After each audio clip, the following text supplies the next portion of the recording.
उस दिन सुबह सब कुछ नॉर्मल था, लेकिन हमें क्या पता था कि वही दिन हमारी ज़िंदगी की सबसे यादगार रात में बदल जाएगा। मम्मी-पापा सुबह-सुबह गाँव जाने की तैयारी कर रहे थे। घर में हलचल थी, मम्मी रसोई में रखे सामान को टोकरी में रख रही थीं और बार-बार हमें समझा रही थीं, देखो बेटा, 2 दिन के लिए जा रहे हैं, घर अच्छे से संभालना, गैस बंद रखना, लाइट फालतू मत जलाना। अगर रात में डर लगे तो दोनों साथ में सो जाना। पापा ने मुस्कुराकर कहा, तुम दोनों अब बच्चे नहीं रहे, समझदार हो गए हो। लेकिन मम्मी की आंखों में वो माँ वाला डर था, जो हमेशा बच्चों के लिए होता है। मैंने कहा, मम्मी, आप चिंता मत करो, हम सब संभाल लेंगे। मेरे भाई आयुष ने भी मजाक करते हुए कहा, हाँ मम्मी, हम अब बच्चे नहीं रहे, जवान हो गए हैं। मम्मी ने प्यार से हमारे सिर पर हाथ फेरा और कहा, जवान हो गए हो, पर भूलना मत, गैस बंद करना सबसे ज़रूरी है। हम दोनों हंस पड़े। कुछ ही देर में वो दोनों ऑटो में बैठकर निकल गए। उनकी परछाई जैसे ही गली के मोड़ से ओझल हुई, घर में सन्नाटा उतर गया। शुरुआत में तो हमें बड़ा मज़ा आ रहा था, घर जैसे हमारा हो गया हो। कोई टोकने वाला नहीं, कोई रोकने वाला नहीं। हम दोनों ने सबसे पहले टीवी ऑन किया और वो सारे चैनल देखे जो मम्मी-पापा के सामने देखने की हिम्मत ही नहीं होती थी। दोपहर तक हमने मैगी बनाई, हँसी-मज़ाक किया और फिर हम अपने-अपने फ़ोन में खो गए। शाम होते-होते जब सूरज की रोशनी दीवार से खिंचकर खिड़की पर पहुँची, तो घर में अजीब-सी खामोशी बढ़ने लगी। बाहर सड़क पर कभी-कभी किसी की बाइक के गुजरने की आवाज़ आती, लेकिन घर के अंदर जैसे थम गया था। मैं खिड़की के पास बैठी आसमान देख रही थी। बादल गिर आए थे और हल्की हवा चल रही थी। अचानक बिजली थोड़ी झोपड़ी सी मारकर बुझी, फिर आई। दिल धक से रह गया। मैंने धीरे से कहा, भाई, अगर लाइट चली गई तो? उसने कहा, तो मोमबत्ती जलाएंगे। डरने की कोई ज़रूरत नहीं। रात के करीब 8:30 बजे। मैंने कहा, चलो कुछ खाने का बना लेते हैं। भाई बोला, चलो, आज मैं भी मदद करूँगा। मैं मुस्कुराई। मम्मी देखती तो हैरान हो जाती। हम दोनों किचन में गए। मैंने आलू की सब्जी और रोटी बनाने का सोचा। गैस ऑन की, तेल डाला और फिर बातों में लग गए। भाई ने मोबाइल में गाना लगाया और ज़ोर-ज़ोर से गाने लगा। मैंने कहा, थोड़ा धीरे, वरना पड़ोसी सोचेंगे हम पार्टी कर रहे हैं। सब्जी पक रही थी, रोटियां बन रही थीं। बीच में हम हंस रहे थे, मस्ती कर रहे थे। उस वक्त कहीं से भी डर का एहसास नहीं था। करीब 9 बजे खाना बन गया। हमने गैस का बटन घुमाकर बंद किया। कम से कम हमें लगा कि हमने बंद किया है। प्लेटों में खाना परोसा और टीवी के सामने बैठ गए। मूवी चल रही थी।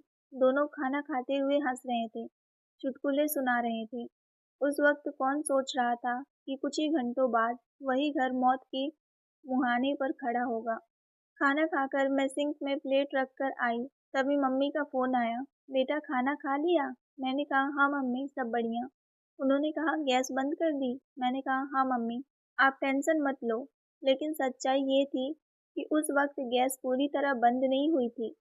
बर्नर का नॉब थोड़ा-सा खुला रह गया था।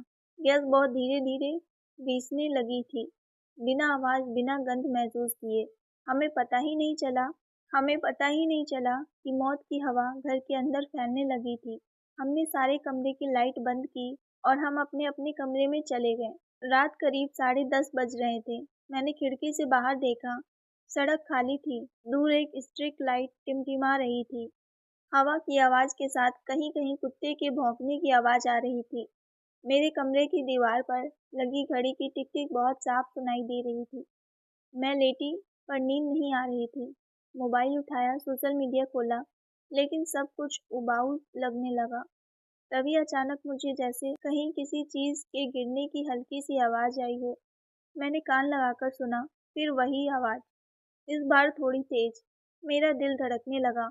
मैं धीरे से बिस्तर से उठी, दरवाज़ा खोला और गलियारे में झाँका।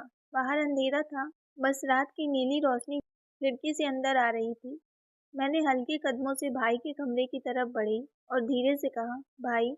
उसने करवट लेकर कहा, क्या हुआ? मैंने कहा, कुछ आवाज़ आ रही है। उसने आधी नींद में कहा, कहाँ से?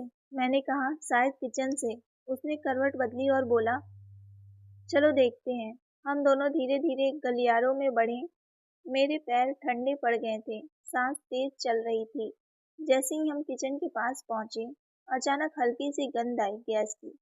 भाई बोला, रुको। उसने लाइट ऑन की, पर स्विच दबाने से पहले ही उसने महसूस कर लिया कि गलती हो गई थी। उसने तुरंत मेरा हाथ पकड़ा और बोला, पीछे हटो, लाइट मत ऑन करना। उसकी आवाज़ में डर था। हम दोनों पीछे हट गए। दरवाजे से अंदर झांका तो गैस स्टोव के पास रखा कपड़ा हल्की चिंगारियों से सुलग चुका था। शायद किसी बिजली के स्पर्श या पहले से जले टुकड़े से चिरांगी निकली थी। सेकंडों में वो कपड़ा जल गया और पास रखे अखबार में आग लग गई।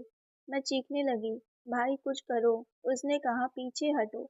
उसने बाल्टी में पानी डाला, लेकिन अंदर जाना खतरनाक था। जैसे ही उसने बाल्टी फेंकने की कोशिश की, आग और फैलने लगी। उसने तुरंत दरवाजा बाहर से बंद किया और कहा, खिड़कियां खोलो। मैं कांपते हुए खिड़कियां खोलने लगी। धुआं फैलने लगा था। आंखों में जलन हो रही थी, सांस लेना मुश्किल। भाई ने कहा, नीचे झुको, नीचे झुको, धुआं ऊपर जाता है। हम दोनों फर्श पर बैठ गए। आंखों में आंसू भरे रहे थे। वो कुछ पल ऐसे थे जैसे मौत हमारे बहुत करीब खड़ी हो। फिर मुझे याद आया मम्मी की बात, किचन का दरवाजा हमेशा बंद रखना। और वही बात उस रात हमारी सबसे बड़ी सुरक्षा बन गई। अगर दरवाजा खुला होता तो आग सीधे बाहर आती और पूरा घर जल जाता, पर दरवाजा बंद था, इसीलिए आग किचन के अंदर ही सीमित रह गई। भाई बार बार कह रहा था, भगवान कुछ कर दो। मैंने हाथ जोड़ लिया, हे भगवान हमें बचा लो। बाहर हवा चल रही थी, जैसे भगवान खुद उस आग को बुझाने की कोशिश कर रहे हों। कुछ मिनटों बाद अंदर से आवाज़ धीमी होने लगी। शायद ऑक्सीजन खत्म होने से आग खुद ही शांत हो रही थी। हम दोनों दरवाजे के पास चुप बैठे थे, एक दूसरे का हाथ कसकर पकड़े हुए। मेरी हथेलियां पसीने से भीग चुकी थी। मैं कांपते हुए बोली, भाई अब क्या होगा? उसने कहा, कुछ नहीं होगा, बस यहीं रहो। वो दरवाजे के पास झुककर सुनने लगा। अंदर अब सिर्फ हल्की जलन की गंध थी। उसने धीरे से दरवाजा थोड़ा खोला। धुआं का बादल बाहर निकला। हमने जल्दी से खिड़कियां और खोल दी। अंदर सब जलकर राख हो चुका था। कपड़ा, अखबार और गैस का हिस्सा भी पूरा काला पड़ गया था। लेकिन चमत्कार ये था कि आग अपने आप बुझ चुकी थी। मैं फर्श पर बैठ गई और रोने लगी। ये सब मेरी गलती है। मम्मी ने कहा था गैस चेक करना। भाई मेरे पास बैठ गया और बोला, गलती इंसान से होती है, लेकिन भगवान ने हमें माफ़ कर दिया। उसकी आवाज़ में भी डर था, पर शांति भी थी। हम दोनों वहीं बैठे रहे, जैसे जिंदगी और मौत के बीच का फासला देख रहे हों। घड़ी में रात के 2 बज चुके थे। बाहर सन्नाटा था, अंदर राख की गंध। हमने फिर सारे दरवाजे खिड़कियां बंद की, पंखा चालू किया ताकि धुआं निकल जाए। उस रात को जिसने हमें जलाया नहीं, बल्कि रोशनी दिखाई दी। और शायद यही जिंदगी की असली मतलब है, डर में भी उम्मीद देखना, गलती में भी सबक ढूंढना, और हर लापरवाही के बाद जिम्मेदारी से जीना। उस रात को याद करते हुए आज भी मेरी आंखें भर आती हैं, लेकिन अब वो डर के नहीं, शुक्रिया के आंसू होते हैं, क्योंकि मैं जानती हूँ अगर वो रात ना आती तो हम कभी इतने मजबूत नहीं बनते। उस रात ने हमें बदल दिया हमेशा के लिए। दोस्तों, कहानी पसंद आई हो तो वीडियो को लाइक शेयर करें। साथ ही अगर आप हमारे चैनल पर नए हैं तो चैनल को सब्सक्राइब ज़रूर करें।